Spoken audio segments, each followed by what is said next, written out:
इसमें करता है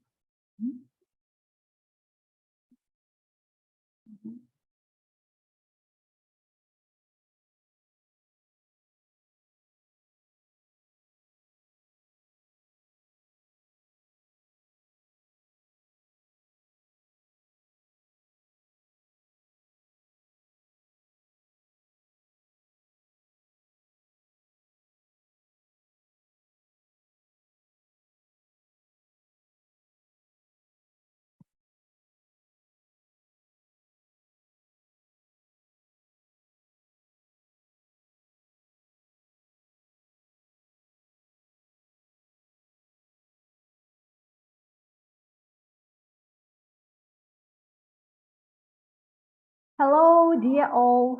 Welcome to the Thursday series of English Without Borders webinars. Today is Thursday, January 26th, and we are super excited today because we are hosting Mr. Charles Hall, and our speaker has joined from Saudi Arabia. And Dr. Hall will talk about we're all learners. We are all learners. The learning-centered classroom. And let me just give some brief introduction about our speaker. Retiring after 30 years at the University of Memphis, Dr. Charles Hall joined the Department of English at Al-Fazal University in Riyadh, Saudi Arabia. His work intertwines three areas of interest: TEFL, teaching English as a foreign language; ESP, English for specific purposes, especially law, tourism, and medicine, as well as teacher training. He has taught or lectured in over 51 countries, including East Timor, South Sudan, Yemen, and Venezuela. He is the author or co-author of several texts and articles, including Phonetics, Phonology, and Pronunciation for the Language Classroom from Palgrave, and the co-author of American Legal English from the University of Michigan Press. In addition to being an English language specialist, he has twice been a Fulbright Scholar, as well as also having been a Senior English Language Fellow at the Central and Eastern European Law Institute in Prague. And we are so happy to host you today, Dr. Hall, and with great pleasure, I'm giving the floor over to you, and I'm encouraging our audience who are joining from different parts of the world, please use this opportunity to ask your questions after the presentation of Mr. Charles Hall. Thank you so much. Over to you, Dr. Hall. Thank you so much. It's such a pleasure to be chatting with you. I'm very excited that today's world allows me to sit in Saudi Arabia and talk with people in Tajikistan and around the world. It's pretty astonishing. Can you see me? Can you see me? Can you hear me? Can you hear me? Yes, of course, we can hear you. you. Good. I wasn't sure. I lost the vision. I couldn't see anybody. All I could see was my my presentation. Okay, so today we're going to talk about the learning-centered classroom. Now, many of you have learned about the learner-centered classroom, but we're going to change that. We're going to talk about how important it is for us to also learn as teachers. So what does that mean? Well, first of all, I want to thank my hosts, English Without Borders. I love that name. It's such a great name because it really does explain the role of English today. English as a tool, not as a culture language, but as a tool to help people around the world communicate. And as you heard, my name is Charles Hall, and I'm originally from the United States, but I've lived all over the world. I've been so fortunate in that respect that teaching English has allowed me to travel the world. Again, another use of English as a tool. But I especially want to thank you for coming today. It's really important that teachers think about why they're teaching. It's too easy for us just to become automatons and just go in every day. You know, we're not working on an assembly line, although sometimes it seems that way. Have you ever thought about the word lecture? You know, even if we have an interactive classroom, we still say, I'm going to do my lecture today. Did you know that the word lecture actually comes from the word that means to read aloud? If you can see in this picture, this used to be before the printing press when books were so expensive because they were hand copied. And there would only be one copy of a book in a university. And so somebody would sit at the lectern, the reader, and they would read the book to the students aloud. That's what lecture meant. And of course, we often have the student, even today, just like this guy, he's sort of falling asleep. So this guy has been sleeping here for about 800 years. I've been in a few classes like that myself. And unfortunately, I think I've taught a couple of classes like that too. Okay, let's admit Monisa.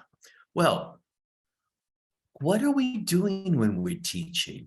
Maybe you know the Latin phrase tabula rasa, which means empty slate. And we used to think that's what students were. And I love this hysterical woodcut from a long time ago. It says in French at the top, in the year 2000. And about 100 years ago, this is what educators thought modern classrooms, 20 years ago now, would look like. They would just sort of churn up books and they would just get into the student's head. But of course, that's not the case. We can't just fill up people's heads. They have to interact with this. But it's too bad because it would be so much easier, wouldn't it? But before we talk about students, I want to talk about you. Unfortunately, I can't see you. I don't know what I've done to not see the students, and I can't see the chat. So if anybody puts something in the chat, please just shout it out. Don't worry. You can interrupt me anytime. Yeah, Dr. Hall, I'm so sorry for interrupting you. Could you please do a screen share because we don't see your screen? I know okay there. For some reason, it worked so well before. Let me see. All right. Can you see me now? Yes. Okay, and I can see you now, but now unfortunately my PowerPoint has gone off. It was so funny because of course we practiced this before we came on, and everybody was like, "Oh, no problem." Okay, I'm going to start. Let me close this and then I will share my screen and maybe that will help. Okay. Yeah. Let me go to that. That might help better. Okay, let's see. Nope. Okay, that didn't do it. Just a moment, please. All right, more share screen. Yes, here we go. And there we go. Share screen. And now we should be able to do it. Let's see. It's always interesting. We've been doing this for 3 years now, and we still have interesting problems. Today was an anniversary in Germany. Today, 3 years ago, the first case of COVID came. So it's very interesting how long we've been in this situation. But I'd like to say that I actually gained a lot from COVID in learning how to work around the world. So here we have this picture again of this poor man who's been sleeping for 800 years. Okay, but as I said, I want to talk about you a little bit. How do you see yourself? I was lucky enough to have a very nice chat with Ms. Zurro and Dr. Nasiba before, and I was, as expected, I was just astonished by their English, just so natural and so international. It was beautiful. And this is a problem that sometimes we face, is that people have a tendency to think that people, oh, good afternoon from Brazil. Hey, bom dia, Fernando. I love that we have people from Brazil joining us. That's great. Okay, so as Sabinos, what would you like to say? I see that you raised your hand. Could you please? Okay, good. Hi.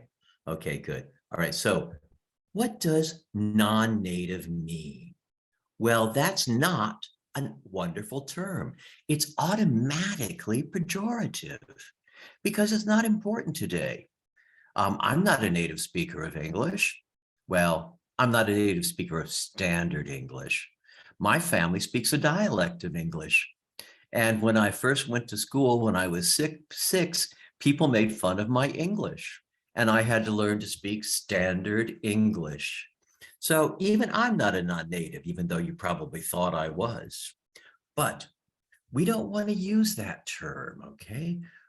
We don't want to use native, non-native, because it creates this division that doesn't exist, especially when we're teaching.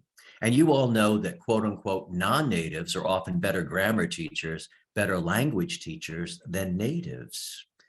Every summer I train young Americans to teach English, and I always make sure I have a couple of young Czech students, because we do this in the Czech Republic, who help the Americans understand English, because they don't know much about the structure. So forget that. Instead, I would like to divide the world, and this is thanks to Penny Orr. Many of you might know her great series of textbooks on how to teach English. She presented this years ago, and she said, no native, no non-native. Let's use the term expert user and not expert user.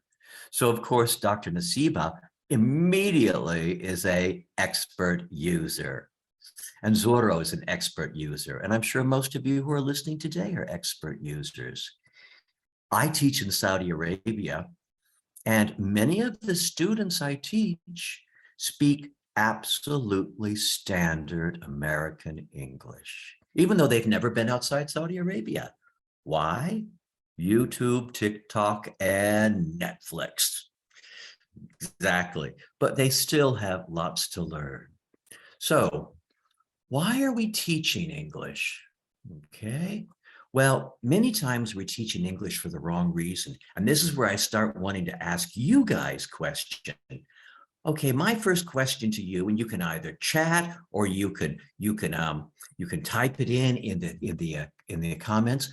Why are you teaching English? Quick, give me an answer. Why are you teaching English? Nothing else to do? Let's see what we get.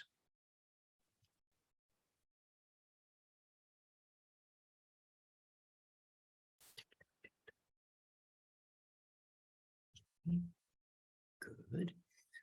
Oh, people are still typing madly. Okay, excellent, good. Oh, I like Firuz. I like it. It seems I was born to be a teacher. Ah, Nasiba, Dr. Nasiba, exactly. To help the younger generation have access to rich knowledge. And I like what you said, available in Western countries. Well, of course, we know that English is used around the world. And it is the world's first true international language rather than just a cultural language. So there are so many things to help people travel. As I said, I've been very lucky. I've used English as a way to visit over 50 countries, to work in over 50 countries. So we all have a different reason for why are we teaching English, okay? Well, here are some of the reasons. We've always taught that. We've taught it for hundreds of years this way. We're just going to keep teaching it that way also. Sometimes I go places and people have been using the same book for 50 years. That's okay. A book is just a book. It doesn't mean it's a bad book, and it doesn't mean it's the only thing you have. But we've always taught it. But that's not a good reason. They'll need it later. This is sort of like teaching mathematics. Now, most of you are probably English teachers, and so you probably didn't, and this is a stereotype. English teachers usually don't like math. Is there anybody listening today who loves math? I didn't think so. Okay, but remember when you were learning math, I used to love it. I don't know. We got lots of I used to love it. Remember when you were learning math and you'd said, what you do? Thank you, Sarvinos. Thank you. That's great. I actually like math too. But math teachers are always saying, you will need this later. And I was like, no, I won't. And I was absolutely right. I have never had to calculate the sides of a triangle. You never thought you would be an English teacher, Fernando. What did you think you were going to be? I thought I would be a scientist. You know, I was crazy for physics and math. And Wow. I was the kind of guy who like would walk around and try to explain everything through physics. I was really crazy about physics, and things changed. Now I apply physics in English. you know, yeah. And this is something I really love. I love English. I love teaching English. You know, it's something that's so humanistic. I mean, it gets you involved with people. It makes you feel empathy for people. You feel the empathy that people feel towards you. It's a different thing. Yeah, it's something that numbers can't do. No, exactly. And it is that wonderful idea of we're sharing something. Well, you know, years and years ago, many people taught English because they love Shakespeare. They love literature. And then they're always so sad when their students don't love literature. The same way as I love linguistics, but I don't like teaching basic linguistics to students because most of the time they don't like it. It makes me sad that they don't like something I love so much. Okay.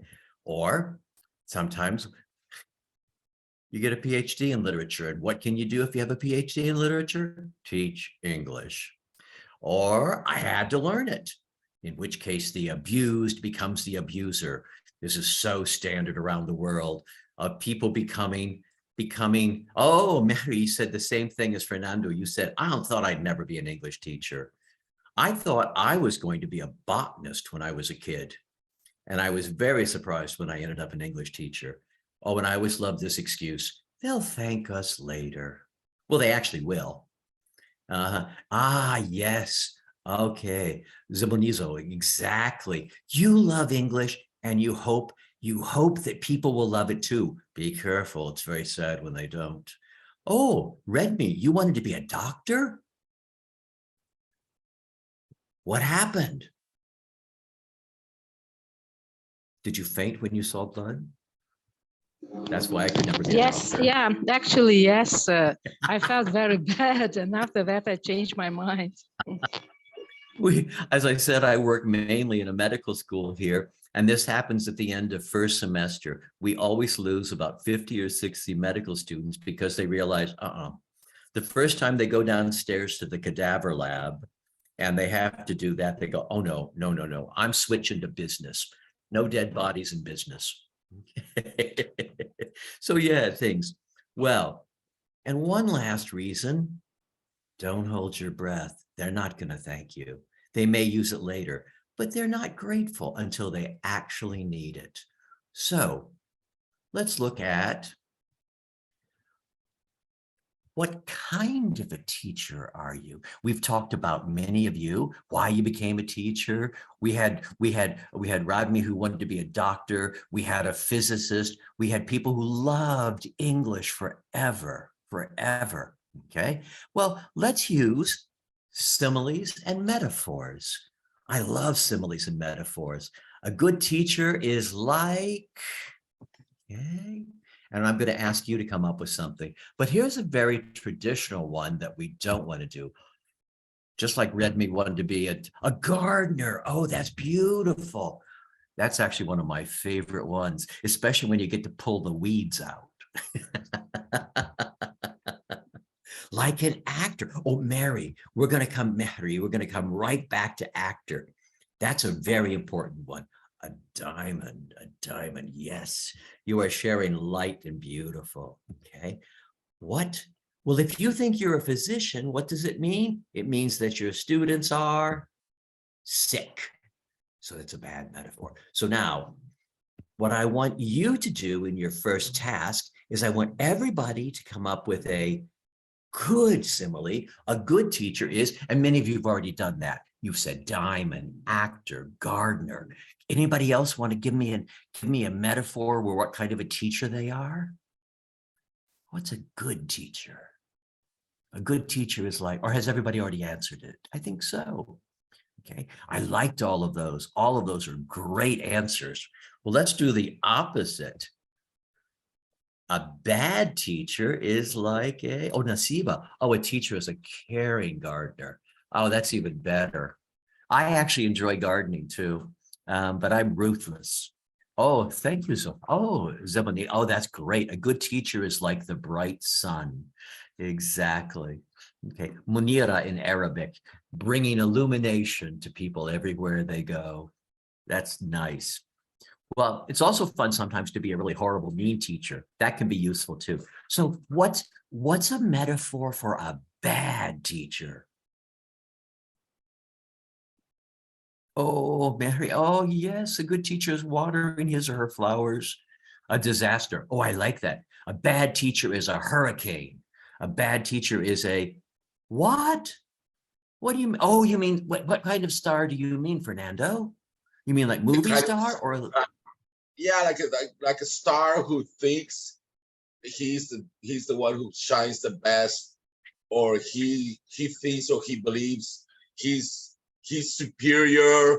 That kind of teacher, you know. I think that's a bad teacher. A good teacher Right. has to be humble to know that he needs other teachers to shine as strong as you know, a cluster of stars shine much more than just one star. In other words, to make it simple. Right. It should be a constellation, not just one star. And you're right, Exactly. Mary. A bad teacher is one who makes students stress. So like a customs officer or a policeman. And you're right, one bad teacher can be the end of entire education. It's astonishing how much power we have as teachers that we're not aware, how we can create lives and how we can basically just destroy them. It's so sad. Okay, well, our simile for today is related to everything somebody said. We're going to pull everything that people have said, diamond, actor, star, not a star like in as in movie star, but star up in the sky, soaring light. And we're going to say a good teacher is a stage director. Now, why is a good teacher like a director of a play or an opera or a movie? Why is a teacher like a director? A manager, exactly, Fernando. Oh, oh, I like that. Oh, wait. I have to go back to that one. I missed that one. That one was very fast. A teacher is like, a bad teacher is like a broken compass taking oh, that is beautiful. Thank you. I've never heard that one before. I love that. I'm stealing that. Okay, a bad teacher is like a broken compass taking you nowhere. My good colleague here in Saudi Arabia has a expression. She says she calls one of our dear friends has the worst taste in everything, a compass that always points south. It tells you exactly what not to do. Okay. All right. So a stage director. A stage director isn't an actor, because an actor, like Fernando said, has a tendency to become a star. And that's not what we want. If we have a star, that's like going to the movies. We watch what's up on screen, but we don't participate. And we want our students to participate. In fact, we're going to talk about how you shouldn't. So here we have a picture that shows us what it should look like. This is a great classroom. This is actually a stage production, of course, but it's what I think of as a good class. I love it when people next door to my classes come in and say, hey, can you shut it? Can you make it a little more quiet in here? We can't hear next door. It means we're having a great class. And of course, we've got the director. Where is the director? Where's the director? Where's the director? Hello, there he is.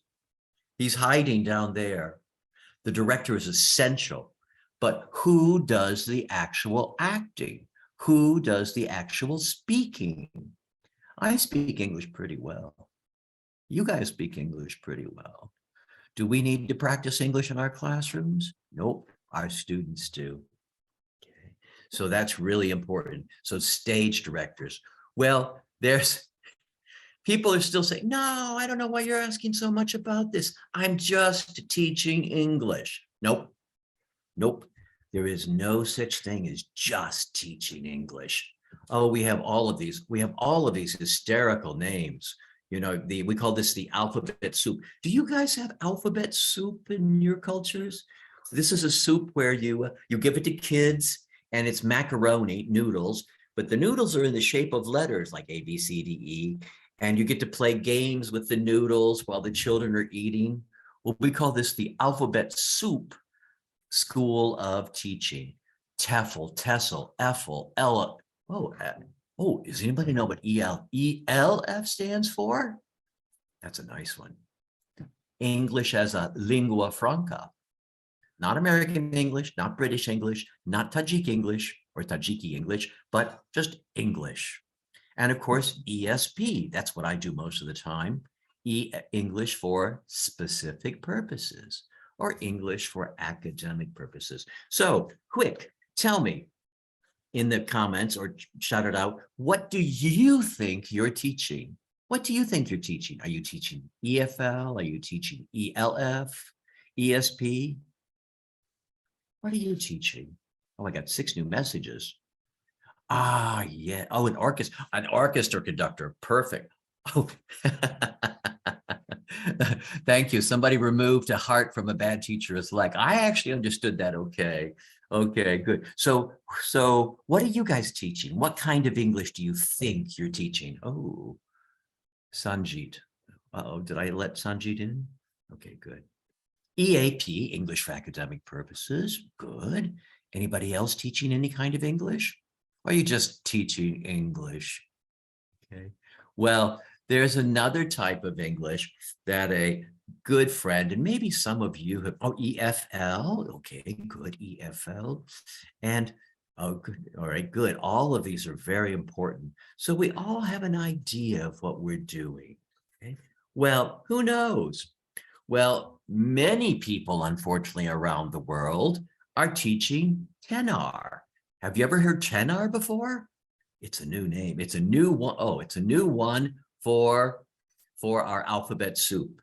And this was created by a good friend of ours, Liz England. And TENR is a very special kind of English. It means teaching English for no apparent reason. You're just teaching English. You just go in and you teach English. You don't know why you're there. You don't know what you should be doing. You're just teaching English. And often that's what people think that English is it's just English. No. Thanks, Liz England. And this is what happens. I love this picture. I think it's a Korean classroom where this is what happens when people don't know why they're teaching. People go to sleep. I'm sure you've had a few classes like this. On the other hand, this is what we should be seeing. Wait a minute. What's missing in this picture? Who's missing in this picture? Well, not missing, but who's not center stage? Teacher. That's right, exactly. The teacher. I think that guy in the back there is the teacher, but I'm not sure. He could be anybody. He's wandering around. But the students are really enjoying themselves. They're working hard. And this is what we want. We want students to do that. Now, in this second task, I want you to think about something you learned from your, and now Fernando, oh good, Fernando said student-centered classes. Now I'm going to say that's not what we should have. I'm going to say we should have learning-centered classes. And this brings us to the second task. What is something you have learned from your students? Something you have learned from your students.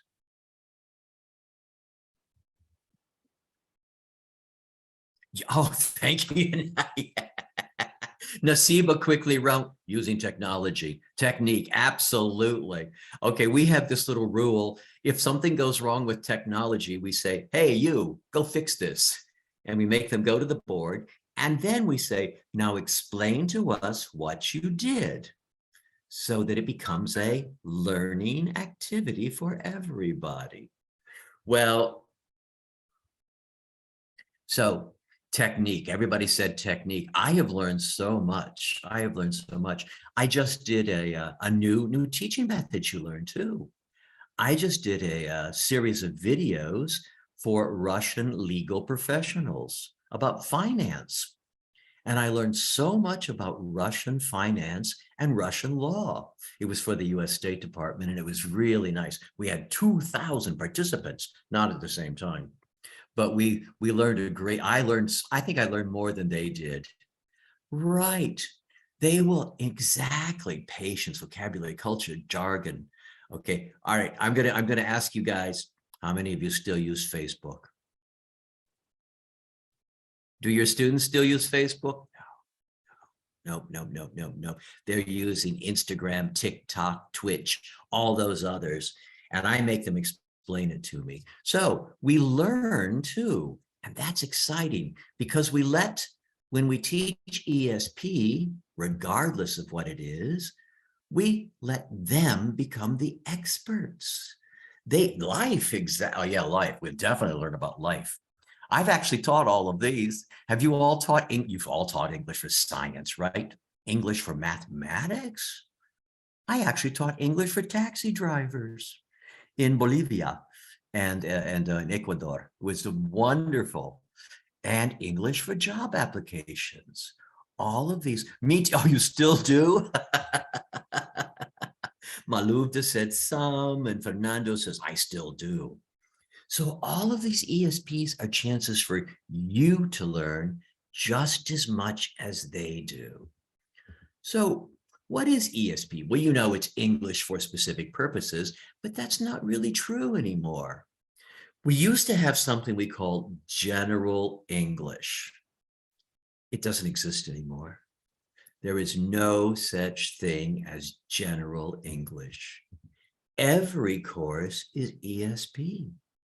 Remember, Nasiba said that she wanted to help her students learn about things that, about all the exciting information that's available in English from Western countries. That's ESP. Someone else said they wanted to learn to help their students travel the world. That's ESP. Every course is ESP, and that's how we should see it. And if you've studied ESP, you know that ESP stands for English for Students' Potential. We can help them become a better person. And what makes something ESP? It's when we look at what they're doing and we use what they're learning as the way to learn English. One of the first things I ever learned was I was working with people who were teaching in the Caribbean, and the textbooks they have, there was a little tiny island where they had no electricity. They didn't wear shoes. I mean, it was a beautiful tropical little island. And the textbook they had was from Britain. And it kept talking about, what do you do when it snows? And I was like, it's the Caribbean island. It never snows there. And I thought, this is so silly. So we rewrote a textbook based on the Caribbean island. And that was allowed students to use information they already knew to learn English. Thank you, Fernando. Yes, making it meaningful. Exactly. They have to be involved. They have to buy into it. So if they're learning that, they have to learn about stem cells. Now, I learned about stem cells. I think I've already forgotten everything I knew about stem cells after teaching it. Skills, roots, learning to learn. Okay, culturally relevant materials. One of the nicest things I love to do is, I mentioned to Dr. Nasiba that I've never been to Tajikistan. One of the things that would be a great activity for younger or even college Tajikis would be to write guidebooks for people coming to Tajikistan in English. What would be exciting? Talk about the culture. They know the content, and now they get to use English to worry about the language. That would be so exciting to read.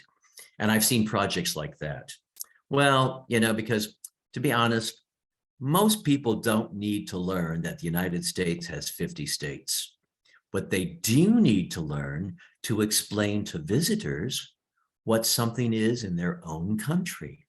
So use what they know to teach others. Remember, they are the experts. They are the experts. If you're talking to car mechanics, they're the experts. If you're talking to physicists, like Fernando once did, they're the experts. Even if they're hairdressers, I worked with hairdressers in Palestine, and it was really interesting. They taught me so much. It didn't take, obviously, it didn't help my hair any, but I did learn about hairdressing from them, okay? And this brings us to one of my most important rules, the 80-20 rule. Anybody got an idea what the 80-20 rule is? Whoops. What do you think the 80-20 rule is? Good, good. We got one no. Okay, just guess. What do you think after what we've been talking about so far? What do you think I think the 80-20 rule is? Okay. Oh, thank you, Fernando. Thank you, Nasiba. That is perfect. Oh, that's even, 20% of your work gives you 80% of, although you guys came up with great ideas. And exactly, I think, again, I speak English pretty well. So I don't need to speak 80% of the time. The student should be doing 80% of the talking. I should be doing 80% of the listening. And I should only be talking about 20%. Now, of course, that's really hard. That's really hard because you're an English teacher. You like speaking English and you like talking English, don't you? Oh, yes, I do. Okay. So it's hard, but it's really important. Okay, good. Now, if you're only supposed to talk 20% of the time, you should be very careful about what your 20% is, right? Step back and think, I've told them about this. Let them tell me about that. So, because they are the experts. So 80-20. The other thing I love to do is wander around the classroom. Remember the picture where we couldn't find the teacher and we thought was probably that guy in the back? That's what you see in my classrooms.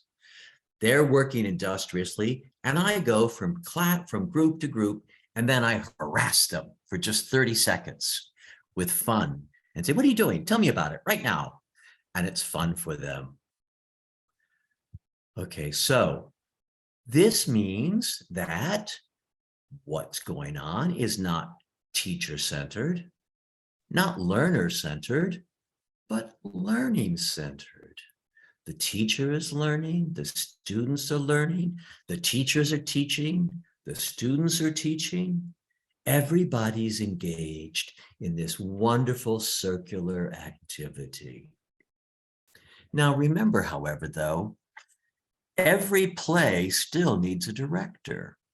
Anytime you've seen a movie, anytime you've seen a play or an opera or even a ballet or even just a good supermarket, everyone needs someone to bring the organizations. Yesterday, I think, was the nominations for this year's Oscar Awards for the best films.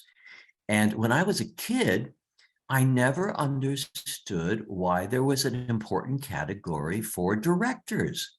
I thought, I didn't see them on stage. What's the director doing? Why should they get an Academy Award? Now I understand completely. If it weren't for the director, the play, the movie, the classroom wouldn't be nearly as good. So now this means you've got to be a good director. Now you know that some directors are famous for being horrible people. They get great results, but they're horrible people. But that's probably not a good idea with students. So even though we don't do 80% of the work, our 20%, as Sarvino said, our 20% gives 80% of the result.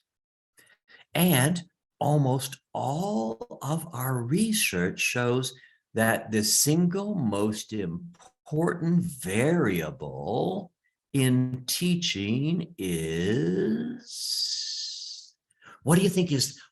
monitoring, very good. Oh, Natia, exactly. What do you think is the single most important variable in teaching? This is test 3. Single most important variable. Is it the amount of light in the classroom? Guiding, that's good. I like guiding. Active, good, that's good. Okay, keep going. Come on, more ideas. Remember, the best way to have a good idea is to have lots of ideas. Ooh, good method. Okay, be careful with that. Someone wrote good method. Oh my God, that was almost 50 years ago. Almost 50 years ago, I took first semester Russian from this wonderful Russian woman. But there was a method that was very, very interactive. And she was very, very, shall I say, stereotypical emotional Russian. Every day somebody cried in class because she would just get so excited, but it came out as, so it looked like a good method, but for her, it was a bad method. To be a runner, to be an actor. Remember, we want to be a director more than an actor, but you're right, you have to be an actor too. You can't go in and say, you know, I'm having a bad day at home, so I'm going to be a bad teacher. You have to act and you have to be good. So what do you think the most important variable is? Teacher attitude. We can see that how successful a class is or not is really, really so dependent on the teacher's attitude. Now, I have been burnt out. Be into it, that's right. Be kind, good script, all of those things, exactly. I've actually stopped teaching for a year or two now and then because I was burnt out. And my attitude was not good. So I did something else for a couple of years. Okay, that's right, Nasiba, exactly. The teacher creates the atmosphere. Think about your favorite restaurant. Why do you like to go to that restaurant? That's right, because it makes you feel safe and encourages students to take risks because they know it's like if you're in the circus and you're up in the high, you're just swirling around in the air, doing all those acrobatic things. And there's this beautiful net that can catch you. Eventually, you won't need the net. But in the classroom, the teacher, that's another metaphor for a teacher, the teacher is the net so that the student can jump. And if she falls, the teacher will catch them. Exactly. So teacher attitude, that's the most important thing. Well, how's your attitude today? How do you feel? Stop for a moment and do sort of a look into yourself and you say, wow, you know, I actually really like my job. I know it frustrates me. It drives me crazy. It's really difficult. I have many problems, but I still really like it. Okay. Can you all say that? I tell you that there have been times when I couldn't say that and I did something else. I was lucky. I could do something else for a little bit, for a year or two. One of the years I was in the Czech Republic working at a legal institute was one of those years when I was like, I got to get out of the classroom right now. Okay. We're like friends. Now, remember when we talk about friends, this is like being neighbors. You've got to be a friend, but you can't be a friend like a 15-year-old with a 15-year-old. You have to be the mature, guiding friend. Okay. I have godchildren in the Czech Republic, and they have a stepfather. And I was so happy because I was really nervous when they got a stepfather, because, you know, that could be a disaster. And I was so happy when the stepfather said to my godchildren, I will never be your father, but I will be your older, good friend, and I will help you when I can. And I thought, now that's great. That's what a good teacher's like, an older, good friend who can guide you and sometimes say not so nice things to you. Exactly. Well, what does this all mean? We're nearing the end of our presentation, and then we get to ask questions and talk. It means that because everything is ESP, we need to think about language and content. We can't just teach language. We have to know why we're teaching language. What's the reason? If it's for travel, if it's for knowledge, if it's for running a restaurant, maybe it's for tourism in Tajikistan. That would be nice. English for tourism. Okay. Oh, yes. Thank you, Maddie. Oh, Mary brought up one God, two parents, three is the teacher in every person's life. There is a Chinese proverb that says, one day a teacher, a whole life a father. That's pretty sexist, but you know what that means. Hi, Fernando. Okay, everyday life in general. Exactly. What does everyday life in general mean? Do you think that your everyday life in Tajikistan is the same as my everyday life in Saudi Arabia? Oddly enough, it's very similar probably, but every place has different things. Again, no snow here, not necessarily. It was interesting. It rained yesterday. It rained yesterday here in Saudi Arabia. And we thought our classes were going to be canceled because when it rains in Saudi Arabia, it's very dangerous. People can drown, which is really strange. Can you imagine the irony of drowning in the desert? It would be so sad. But so my life is different. You always have to keep reanalyzing. Why are you teaching? What are you teaching? How are you teaching? Many of you have said this. You said, you got to have a good method. You have to have a good script. You have to have something good, but it needs to be constantly updated as your teachers change, as your students change, and as you change. I am not the same teacher I was when I was 21 and first started teaching. Nope. So I have to remember that. We even call this PAY, purpose, audience, and you. What's the purpose of your teaching? Who are you teaching? And who are you? And how do they view you? And important, the you in PAY, purpose, audience, you, is the most important variable. It's all about you. Now, when I was in China for 5 years, something interesting happened. The students stay in a classroom, even in high school, and the teacher goes from classroom to classroom. Thank you, Fernando, exactly. And you can't just walk into the classroom in China. Even if you're the teacher, you have to stand in the doorway and the class president stands up and says, stand up, everybody. And then the entire class says to you, welcome, teacher. And then you get to walk into the classroom. I began to use that time to think, why am I going in that classroom? What am I going to do once I get in that classroom? How am I going to do it? So I started calling this the doorway test. So what I would like you guys to do for a little bit, you won't do this for very long, but try it for a couple of times.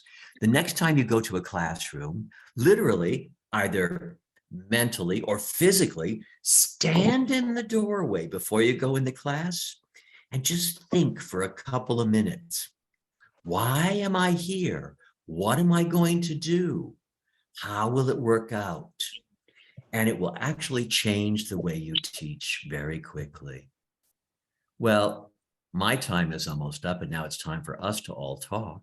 So I want to say thank you very much again to Nasiba and English Without Borders. But I especially want to say thank you to English for Special Professors. Thank you so much. Yeah, thank you so much, Dr. Hall, for such interesting, presentation. And you just widened our mindset about ourselves and about the classroom. And so it also kind of, you gave some thoughts for us for more insightful, just, teaching. Thank you so much. Oh, no, thank you. Thank you. Thank you all so much for participating. There's no speaker without an audience. That old thing about if a tree falls in the forest, does it make a sound? Well, exactly the same with teachers. We need an audience. Yeah, Fernando, what were we going to say? No, sorry, I was clapping. It Oh. was amazing. I had a fantastic time. That's supposed to be a I thought clap. that was sorry. I'm Thank sorry. you. It was amazing. I Oh, had a no. fantastic time. Thank It was you a so real, much and I for would like to apologize for not turning on the camera before, but I was looking like an ET. My hair was like, I was spiky, so I had to go and take a rinse myself. But it was amazing. Thank you so much. I had a really, What time is really it in? What time is it in Brazil? Where are you in Now- Brazil? now I'm in Salvador Bahia. It's 10:50. It's in the morning, but I woke up Okay. late. I went to bed really Yeah. late, and I woke up late today. Hi, Thank you. Sanji. Thank you so Good much. to see you. Thank you guys so much. And do email me if you want to, but do me a favor. If you email me, say in the subject line, we talked in Tajikistan, because I get hundreds of emails a day, many from Nigerian princesses. I would like to ask you a So question. I want to know that too. Yes, go ahead. We talked about teachers as being the managers of a class, and teachers talking 20%, that's the ideal, and students the rest 80%. But in reality, in those, depending on the context where we teach, there's a lot of teacher talk. In your opinion, why do so many teachers talk so much in a class? It's the personality. Why did you become an English teacher? You love English and you like to talk. Most, and again, it's a stereotype, most English teachers are a little bit extroverted and enjoy talking. I love working with quiet people. There's nothing more fun than helping a very quiet. Is that Liz England? Did you see that I used your quote, Liz Tenor? I love Liz. I have known her since before the world was created. Yeah, so this was very, very helpful in in delivering a presentation on about TESOL when we had our national conference in October. So she, Liz England and Linda Chu, they both did a great job, and we are very thankful, for them for introducing TESOL to English language teachers in Tajikistan. And Dr. Hall, we are in Zoom, but also just this webinar is live streamed on Facebook, and also we Really? have we have our audience who are watching us from Facebook as well. And now let's open the floor for questions and answers. And Liz England, yes, hello, Liz, so happy to see you. Thank you for joining. Mavluvda asked a very good question. Yes, please go ahead. Are there any special attitudes in your country towards teachers? Oh, unfortunately. In much of the world, teachers are respected. They're considered very honorable people. These are people that you look up to. Liz, you and I both teach and have taught in the United States. Would you say that tragically, the status, the role of teacher in the United States has become very sad? Families, parents yell at teachers all the time. They expect horrible things from teachers. And many teachers leave the profession in the United States because it's not what they expected. Okay. Oh, what do you mean, Mary? What a great question. Did you have such a situation in your life that you had a dream with your students? Do you mean like a goal, or do you mean a dream like at night? I like that. Yes. Do you have, it's like this question, do you have a dream with your students that you cannot manage your students, or you cannot control your students during the lesson at night with your students? Oh, exactly. I do. In fact, and again, it also helps by making it clear to the students why they're there. If they don't know why they're there, it's your job to help them understand why they're there, and then you can work together. So that's my dream, is that every student understands why they're learning English and what it can do for them. Now, that's not going to happen for everybody, of course, but for most. Okay. I also teach German, and many of my German Saudi students want to go to Germany to study medicine. For them, it's so blunt. No German, no medicine. But that's rare. For most of our students, the dream, the goal is a little more vague. Exactly. Okay. So as Liz pointed out, Notice she just wrote that there are over 300,000 jobs for teachers in the United States because it's so difficult today. So you guys, I hope you guys are appreciated in your country. Would you say that in Tajikistan, teachers are still respected? Uh-oh, Nasiba's going, maybe. Exactly. Thank you, Fernando. Of course they're insecure. How many of you have ever done the minute of deathly silence? Now, I'm an American, and we can't stand silence. One of the things I do when I'm doing teacher training is I literally take out a stopwatch and I tell the class, no one is to say, look down, read a word. You are just to sit there for 1 minute. And they think, oh, well, that's no problem. But by about 35 seconds of silence, most Americans are about ready to scream. Perhaps in your culture, a minute of silence is no problem.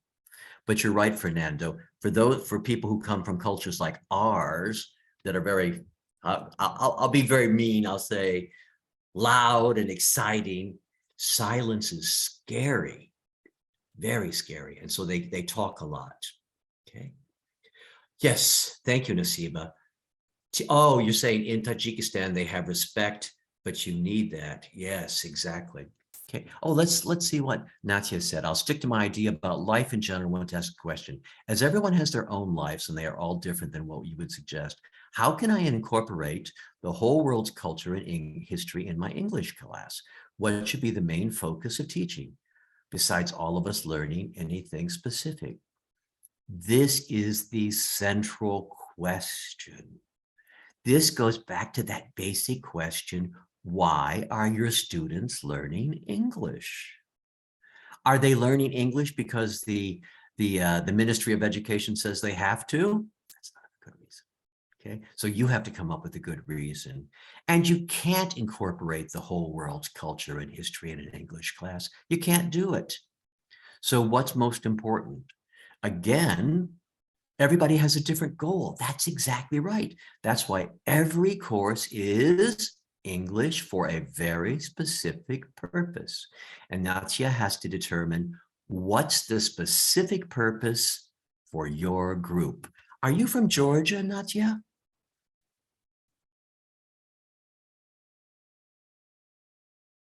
Yes, I thought so. Okay, exactly right. Oh, I love Georgia. Such a lovely country. Okay. So every teacher has to know why. Remember the doorway test? Think about the doorway test. And you stand in the doorway and you say, I am going in this room because, and you have to be blunt. What's the reason? And hopefully you don't use Liz England's tenor, teaching English for no apparent reason, but you know why you're teaching it. And as Natia points out, you have to, yes, you have to know what your goals are. And you cannot include everything. You have to pick and choose. I like food metaphors a lot. Have you ever been to a salad bar? You know, a salad bar where there are like maybe 50 different things you can choose from, but you only have one plate. And you have to choose what goes on your plate based on what you want and what you need. And it's sometimes very frustrating because you look over and you say, oh, look at that chocolate cake. But nope, not on my plate today. Okay, so excellent question, Natia, great. And thank you all. Other questions? Oh, how would you define global English? Oh yeah, okay, good. Here comes, oh yeah, oh, exactly. Parents and administration getting in the way because the parents think they know what they want for their children. The school thinks they know what they want for their children, and it often causes problems, right? So again, now I would never tell you not to follow a curriculum that your government has given you. Your job is to follow the curriculum and add a little bit. So don't toss it out the window. You're not allowed to do that. but don't toss it out the window, but add little bits. Think of it as like a Christmas tree. You get this basic Christmas tree and you get to add little ornaments that you've made yourself to your teaching. Okay, so the Ministry of Education tells you what your basic Christmas tree looks like, and you make your Christmas tree special. Okay. But school administration can drive you crazy. Oh, they can actually drive you crazy, right? And again, as Liz pointed out, they've driven so many people crazy in the United States that we have 300,000 open positions. Sad. It's very sad. Well, Nasiba, I want to thank you again. What a beautiful group you introduced me to. Thank you so much. On behalf of English Without Borders team, as well as audience and our active followers who usually join our Thursday webinars from different parts of the world and watch us through Zoom and Facebook. Our deepest gratitude, for your time, for a wonderful presentation. And, we also just felt very nice atmosphere. And as you mentioned, teachers' attitude matters. And I believe the speaker's attitude matters too. And we are very thankful. So I hope everyone enjoyed this webinar. And of course, Dr. Hall, we would kindly ask you, your permission to share your materials via our website, because the teachers who missed today's webinar, they will watch it in archives through the Facebook, and also they will be able to download materials and use it in their classroom. Thank you so much. Yeah, thank you so much once again. And on behalf of all our audience, Dr. Charles, we would like to see you more with more I hope topics. so. With more I would topics. love to. Yeah, we would be delighted to host you again. Oh, And my dear pleasure. all, thank you so much for joining and actively participating in this webinar. We wish you to have a lovely evening, morning, or daytime.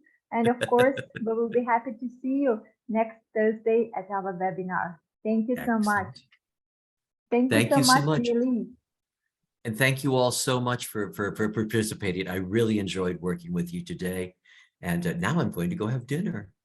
Thank you all. Bye-bye. Thank you. Bye-bye. Have a great day.